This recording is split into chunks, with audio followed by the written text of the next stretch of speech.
Today's date is the 13th of September 2021. My name is Patrick Mulcahy, and this is a video that I'm making to explain a few things about the GLGL wheel Mandala, which is the image that you have on the screen at the moment. What it represents is a series of subcycles within a larger cycle, a main cycle. It represents an energy system.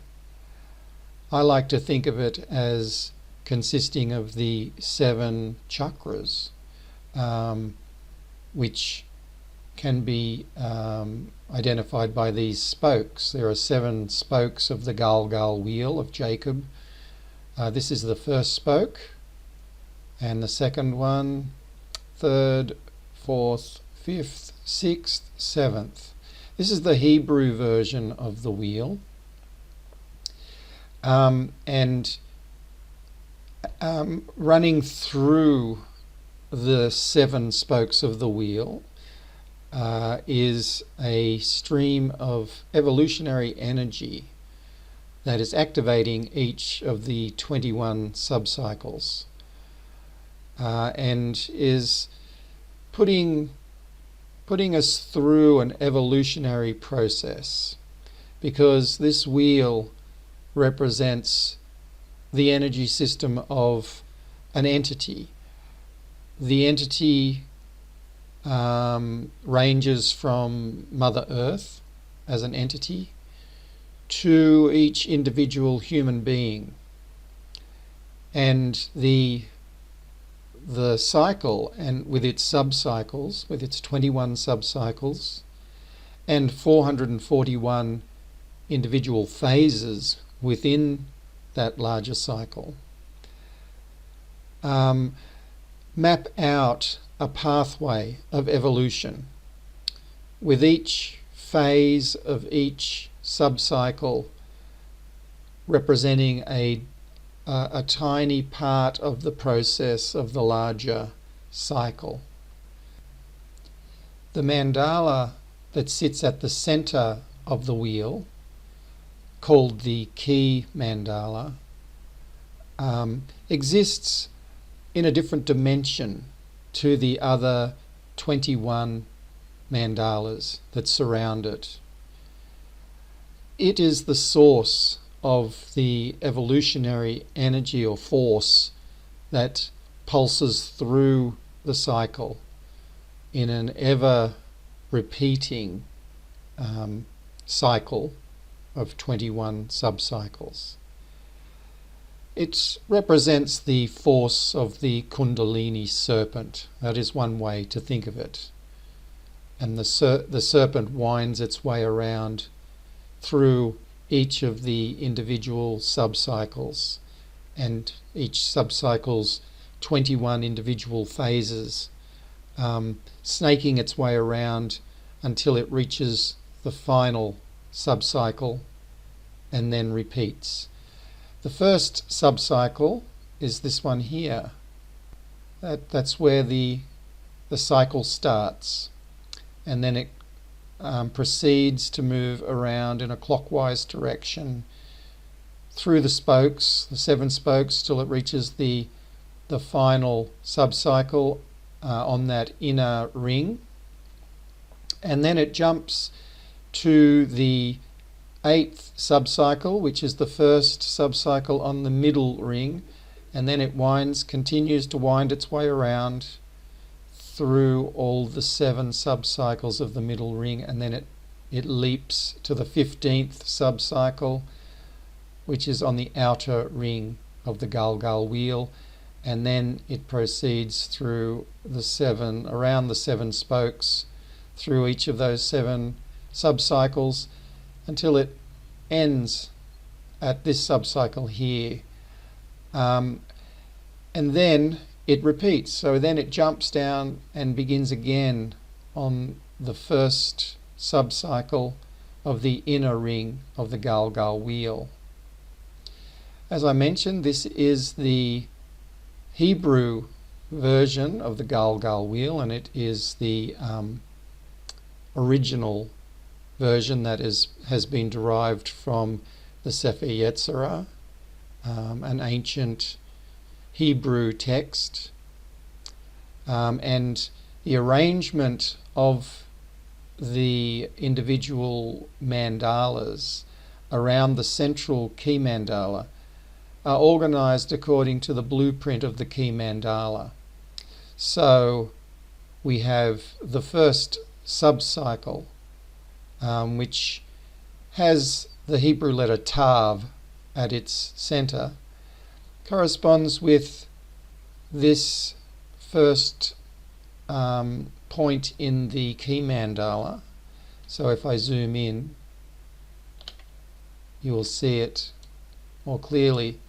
So there's Tarv occupying the first position in the key mandala, and it also forms the center of this first mandala, the first mandala on the inner ring of the GLGL wheel. And so then you see Aleph, the second, occupying the second position as the center of the second subcycle mandala on the inner ring of the GLGL wheel, and then Beit or Beth in the third position of the key mandala, also occupying the third subcycle at the center of the inner ring of the GLGL wheel. And so it goes on with Gimel, Dalet, all being the center, and then jumping to the middle ring, and we have Kaf as the center of that first mandala, Lamed there at the center, and then Mem or Mem, and on it goes. So as you can see, it is like the DNA. It forms the DNA of the GLGL wheel, or the blueprint or the nucleus, and its energy courses through that all the surrounding mandalas. The way that it is constructed is interesting, and it begins with this mandala here, and which is the Tarv mandala. As I mentioned, the key mandala is on a different, or exists within a different dimension.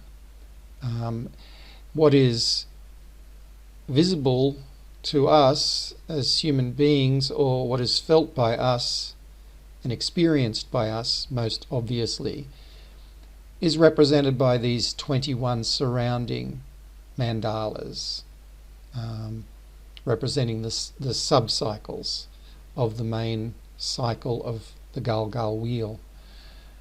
And that begins with the Tarv cycle and the Tarv mandala, and here it is. This mandala is what was originally derived from the Sefer Yetzirah, the ancient Hebrew text.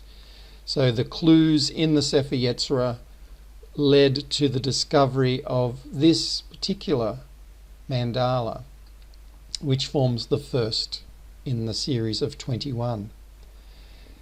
The arrangement is not numerical in the normal order of the Hebrew alphabet.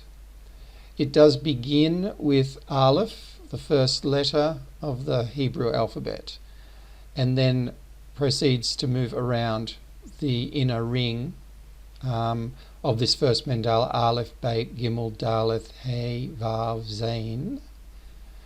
But after it goes around that first ring, the inner ring, it then jumps down to the fourth spoke of that mandala, that little wheel, and proceeds from. So we go. They're the first 7 letters of the Hebrew alphabet. So we'll do it numerically.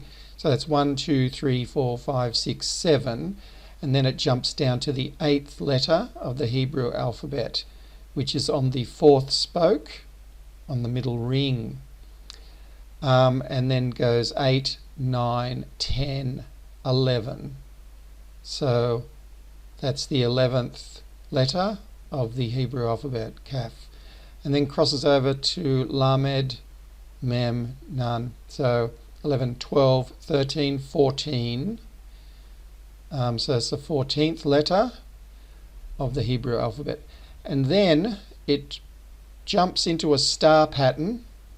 So from the 14th letter, Nun, it jumps over here to the 15th letter, Samek, then Ayin, and then Pei, Zadi, Kof, Resh, Shin. And then it ends on Tarv, the final Hebrew letter. So you can see that it's an interesting 7-pointed star pattern that occurs on that final outer ring of this mandala. And it's the same pattern that occurs through all the mandalas, including the central key mandala.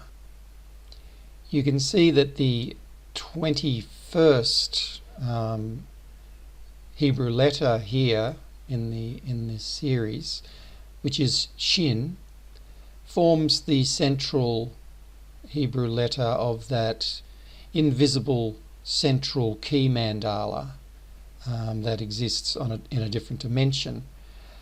This is the same pattern for all the sub-mandalas or subcycles.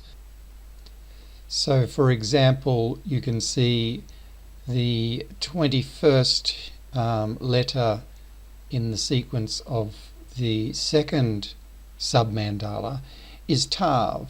There it is there.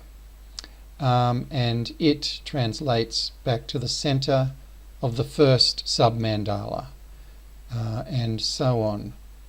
You can see in this third sub-mandala Aleph in the 21st position, translating back to the center of the second mandala.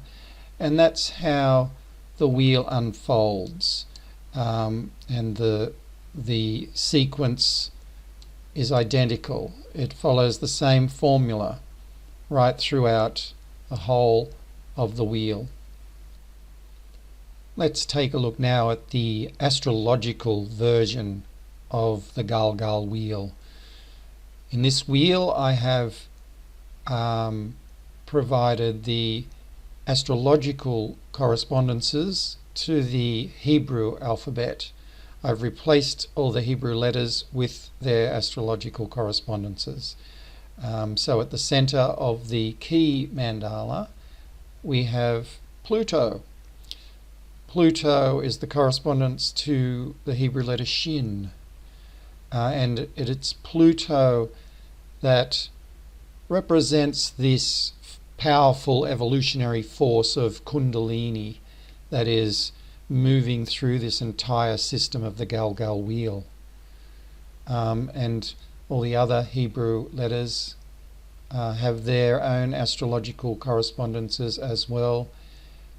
Tarv corresponds with the moon, which forms the center of the first mandala, the first sub-mandala on the inner ring of the GLGL wheel.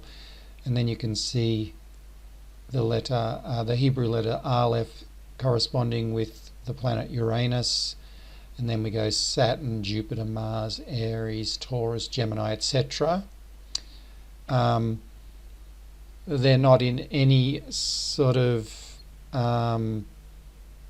common order in terms of astrology, because they're following that particular formula that is unique to the GLGL wheel, and that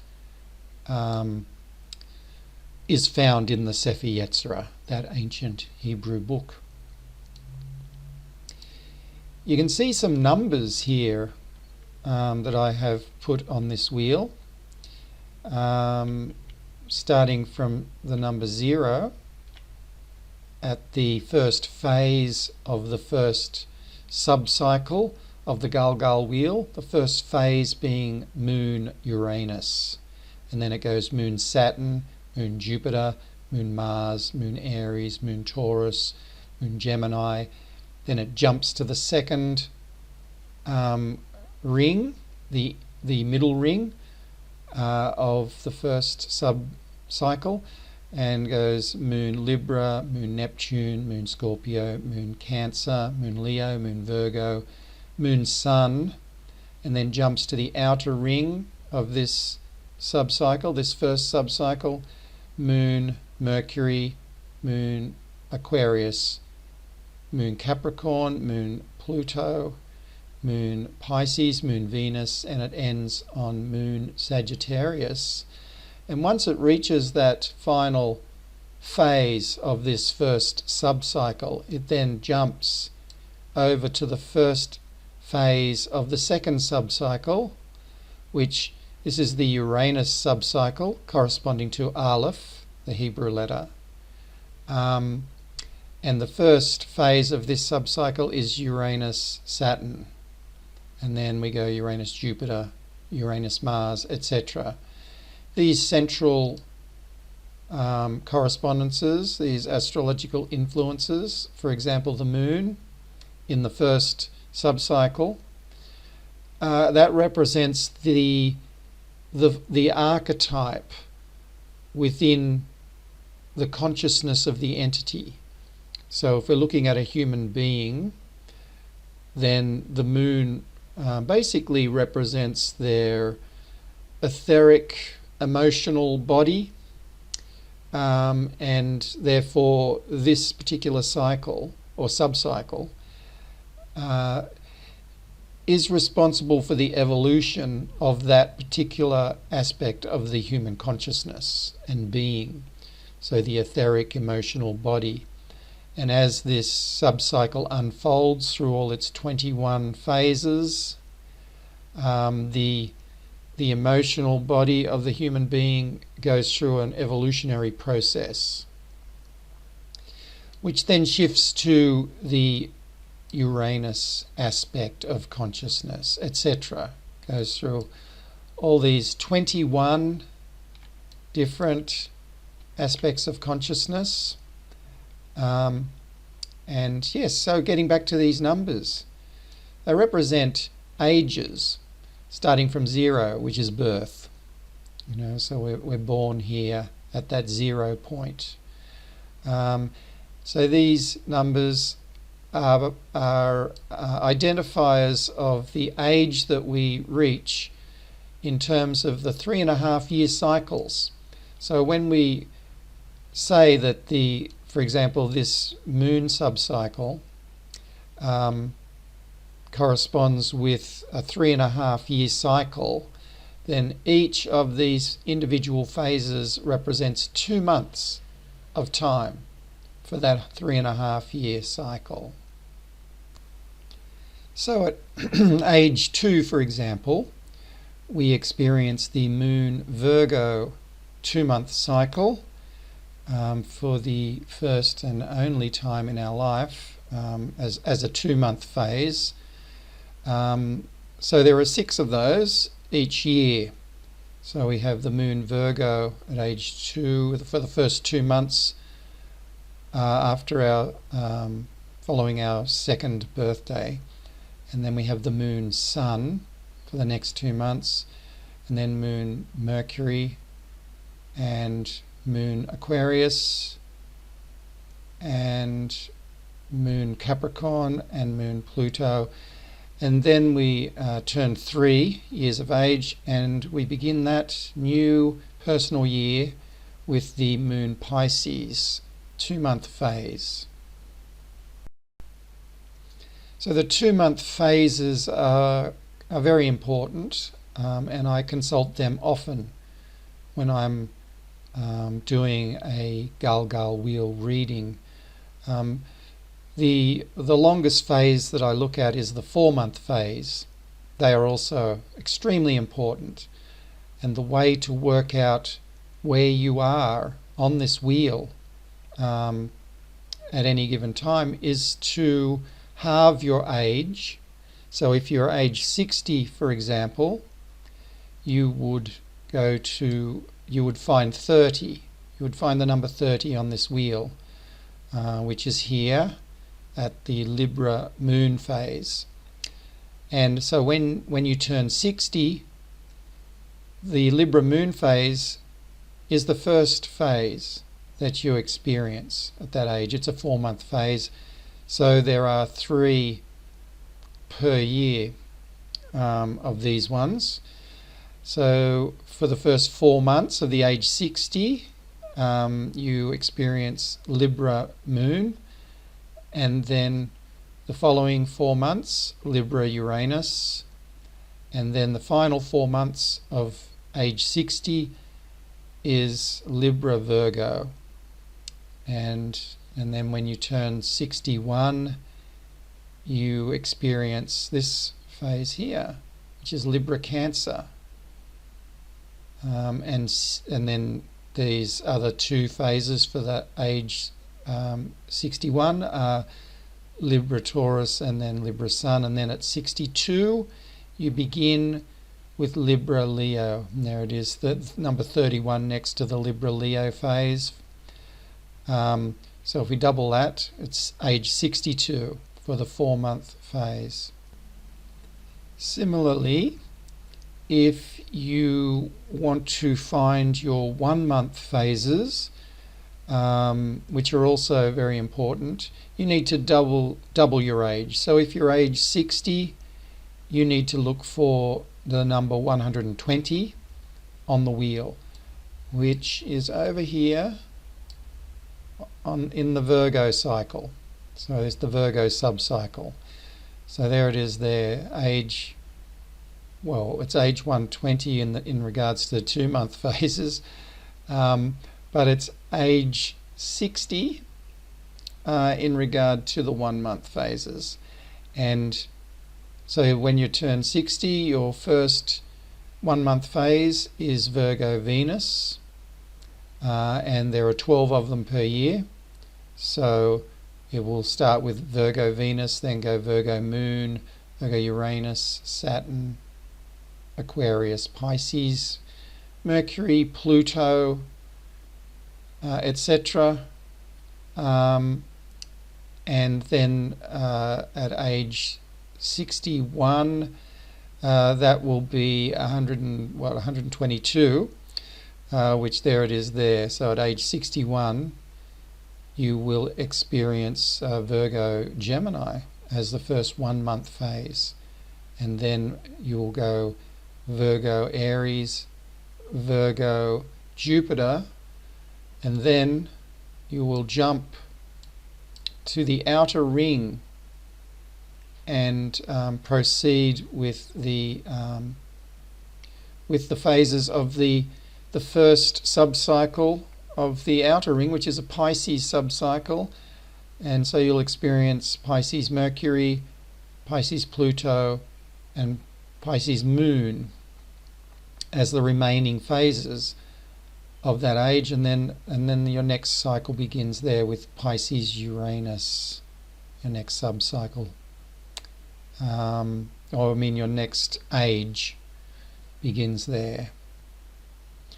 And on that note, I'll end this video, and I hope that you find it instructive and that it helps you to learn to use the GLGL wheel to work out what your current major phases are. So it's bye for now.